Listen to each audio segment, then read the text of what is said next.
How's it, guys? Welcome back to the channel. Today we're getting this Unimog moving on its own power.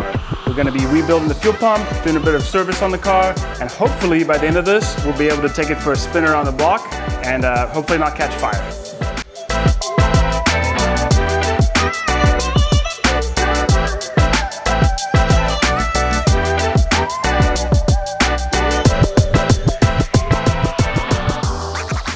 In the last video, we were able to get this thing running and we backed it out of the driveway or out of the shop, and we found that the fuel pump down in the bottom right here, let's see if we can get the camera down. The mechanical fuel pump right there, that cover had been double gasketed and was leaking everywhere. So we got some rebuild parts in. We're gonna get this thing rebuilt and then actually see if we can get this thing running all by itself without that little fuel tank that I had hanging right there.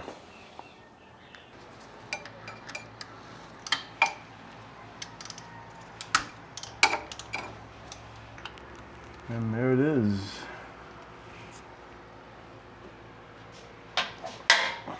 Here with the fuel pump on the bench. This is the kit I got from Expedition Imports. Fuel pump repair kit. So looking inside, we have our diaphragm right here. A couple of springs. There's that gasket right there that we need for that bowl. And there's another big spring right there. So I don't really know how to take this thing apart. We're going to be going in this together. Try and clean this up a little bit as I go. I don't necessarily think that the diaphragm part is bad. It might have just been that seal that ran across here, but we have the whole kit. We might as well use as much of it as possible. Well, I've been messing with this for a while, and ultimately I decided I need to do some more research on how to actually rebuild this. I don't want to break anything. These are not super cheap to get. I do know Expedition Imports has them, but again, I don't know if I need to press out this little pin to get this lever out, or if there's a spring that's going to go flying, because there's a little spring right there. I'm going to do my homework on this. Maybe we'll rebuild this later down the line. But looking inside, this diaphragm is totally fine. It's absolutely usable. So maybe it's a good idea we just keep these other ones here as spare parts for now, and just fix this outer seal and see how we do. If it starts leaking out everywhere, then we'll address that as we go. But I really want to just get this thing running and see if I can take it down the road today, guys. So if you remember from the last video, this is the little cap that sits on the end of the fuel pump right here. And this is where he had the double gasket. Somebody double gasketed this with cork gaskets, which wasn't going to work really good. And this kit comes with a new rubber gasket, so let's go ahead and get that out. Here's our actual rubber gasket that we're supposed to be using right here. So we need to make sure we get this little lever right here in the correct position, otherwise it's not really going to work. So I did just check the fuel pump after sitting here and priming it for what felt like forever, and there is fuel inside of this bowl. It's not quite a bowl, this little side cap now, and there wasn't before, so it's definitely pulling something through. I don't know if it's pulling from the correct tank. Remember there's that changeover valve right there, and I don't have a lever for that, so I can't really select which tank it comes out of. We may have to make something in the meantime to try and swap that from tank to tank, but there is fuel coming in here now. So what I'm going to do is I'm actually just going to start cranking the engine over, and we'll keep an eye out here because maybe it needs a little bit more speed for that to go, but we're going to give that a shot right now. Yep, we got fuel pump in there, guys, so I'm going to hook this line up and see if we can get it started. Right, fuel's coming out of that fuel line right there. Let's go ahead and turn the ignition on so we can actually get some spark to this thing. And let's see what happens here. Let's see if we can get it actually like running by itself without that little fuel bottle. And just like that, it fired right up. The fuel does smell really bad, quite varnished, so it may take a while for that fresh fuel to work its way through. It is definitely misfiring as well, but let's let it run for a minute here and see what happens.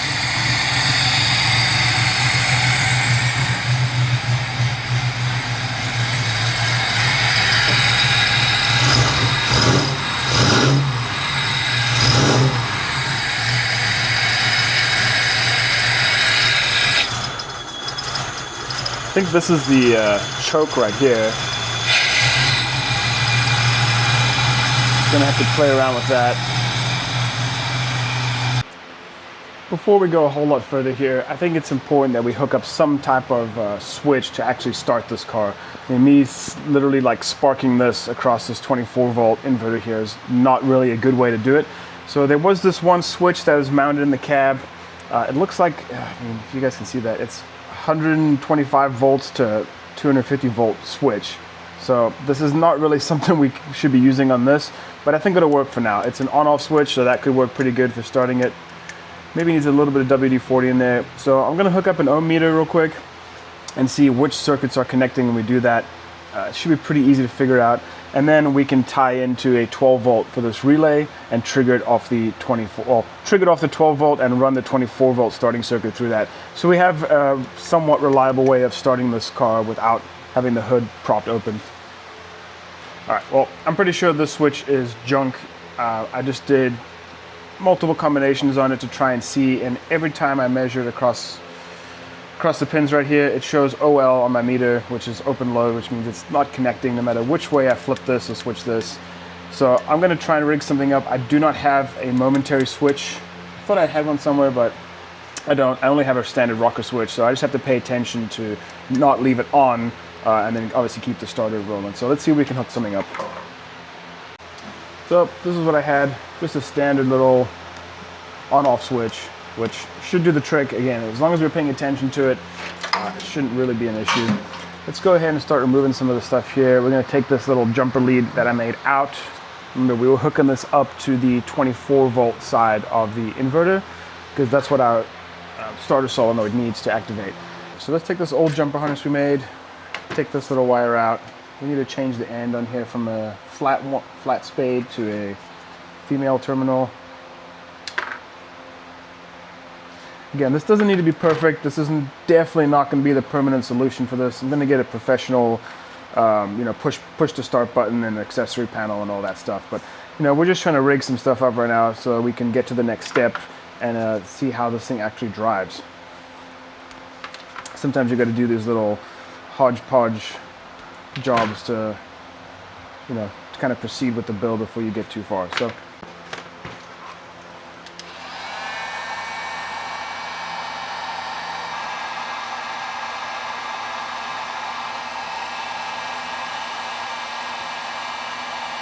one cool thing about this little harness that we just made is we can use this in other cars too. If we have another issue going on, we think that another switch may be bad, we've basically created a little test lead or a special tool right here, if you will.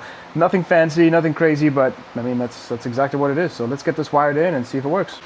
Right, so we've got our switch hooked up. This is our 12 volt system right here, running up to the little switch we just made, and it's tied into this relay. I did give it a little test run and it does work, so we're going to be using this starter for a while until we figure out what the hell is going on over here. But I'd like to roll this thing outside of the shop, see if we can get to run for a few minutes. Definitely want to double check that we have some coolant in there and see if the smoke starts clearing up. I want to get this thing running good. And before we go driving anywhere, I do want to change out the engine oil, and I do want to flush out all the coolant as well. We'll get to the gearboxes, the portal axles and stuff with that fluid a little bit later. But for now, for the initial quick drive around the block, I want to get some fresh oils in here. Come on, Julie. Let's go. Let's go. Let's go. In you go. Yeah, what do you think? Okay, watch out. Dad's coming in. Dad's coming in. Next seat. Jump over. Jump over. You gotta go over there. Go over there. There we go. Okay, so here's our little switch we rigged up. This should fire it up if we run this for just a second here. There it is. That worked pretty good. All right, let's get this thing out of here before we stink up my whole shop. Something I'm just keeping an eye on here is our coolant temp. I don't know if this is hooked up correctly, but it does look like it's going up. I did check the reservoir and it is full of coolant as well. So again, we are going to change this all out, but for now, I think we can run this pretty good. This choke, I think this is a choke right here. Pretty noisy.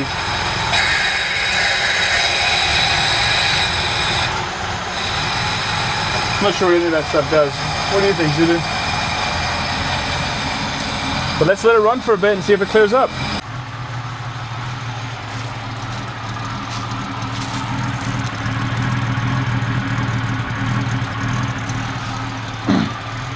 Well, she's running on her own power here, guys. Fuel pump seemed to have done the trick. Again, I'm just gonna let this run for a little while, see if she warms up a little bit. Our temp is going up, so I do think this is working.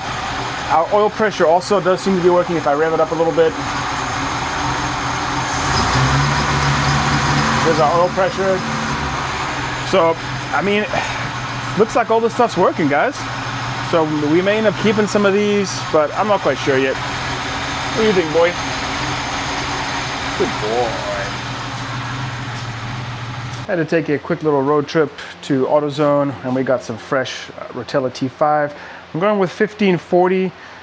Ultimately, I think this is going to be the best bet. You know, being in Southern California, we can deal with the heat. Doesn't really get very cold over here, so this is what we're going to do. It takes about 6.8 quarts, so we got 2 of them. And then I did get a little bit of zinc additive as well. I do know that the diesel oil has zinc already, so I'm only going to be adding about 1/4 of this. I don't want to put too much in there, and that should help give us some good protection as far as wear on the camshaft and all the internal parts. I believe this is a 20. Crack this loose, see how this goes. Oh, that was already kind of loose. All right, well that might explain why it's kind of leaking a little bit.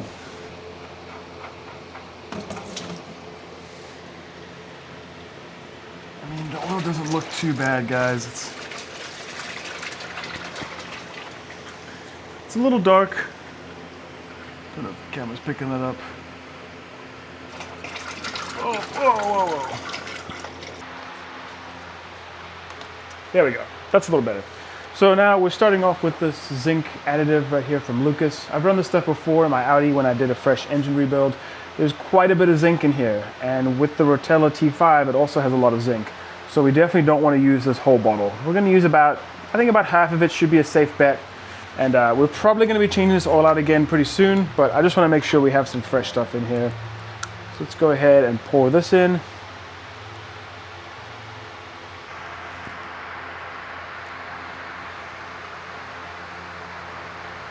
All right, guys, I put a little bit more in, about half a quart, and let it sit for a few minutes. So let's see where we're at on this dipstick.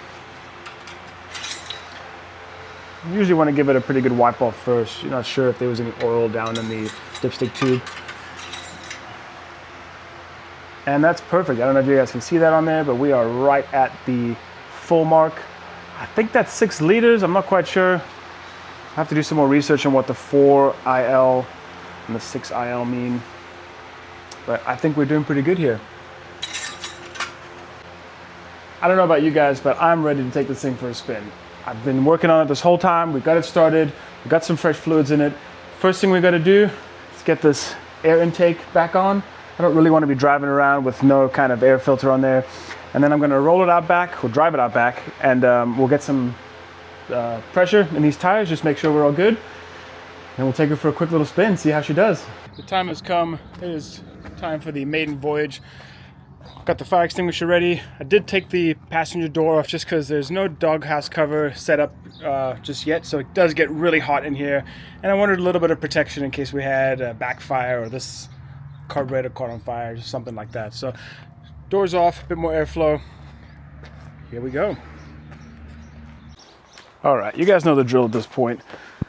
Climb up in here.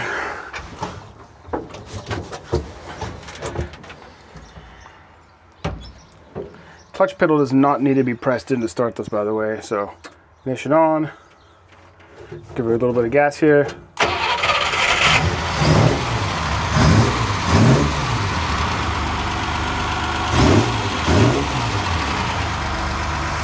We are going to pop this. So I did figure out the shifter situation. You want to make sure you're down in drive, and then you can go over into one more, and that is 3rd gear right there. 4th gear, 5th gear, and 6th gear. So 3rd gear down is forward, parking brake is off, and here we go.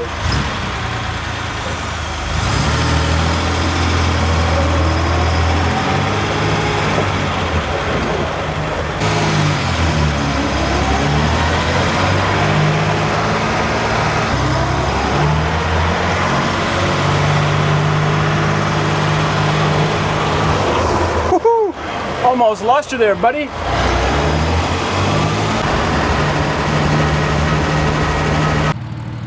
You guys already know I can't help myself.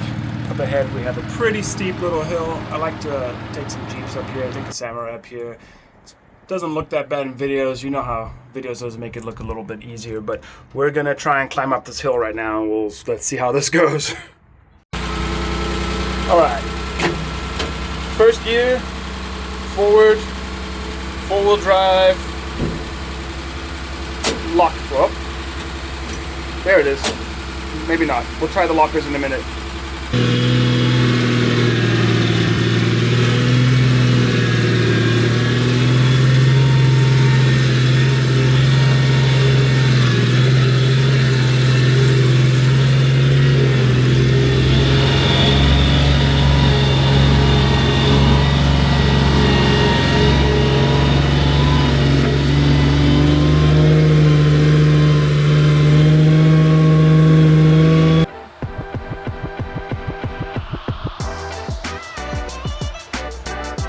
Well guys, that's it for today's video. If you made it this far, thank you for watching. We got a pretty good one coming in store for the next video. A little bit of a sneak peek up there, so stay tuned. Thanks again for watching.